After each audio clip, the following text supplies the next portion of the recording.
তো হ্যালো বন্ধুরা, আমি চলে এলাম আমাদের কাছে গার্ডেনিয়ার একটা নতুন ভিডিও নিয়ে এলাম। আমাদের এখন 6th ফ্লোরে কাজ চলছে কলম ওয়ার্কের জন্য।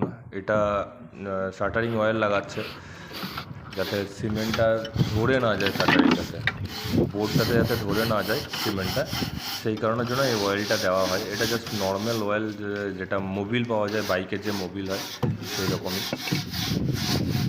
আর কিছু না।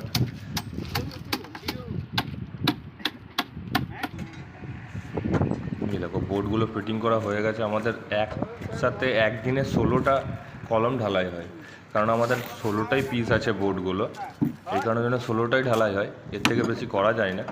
বোর্ডগুলো ফিটিং করছে, টাই বিম দিয়ে এগুলোকে টাইট করা হয়। 4টে পার্ট হয় একটা একটা বোর্ডের। আমাদের 350 বাই 650 কলম আছে, সেই কারণের জন্য একটা সাইড 300 আর একটা সাইড 650, 4টে পার্ট হয়।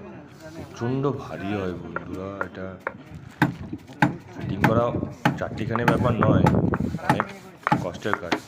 চলো আজকে এইটুকুই, আবার নেক্সট ভিডিও ঢালাইটা নিয়ে আস।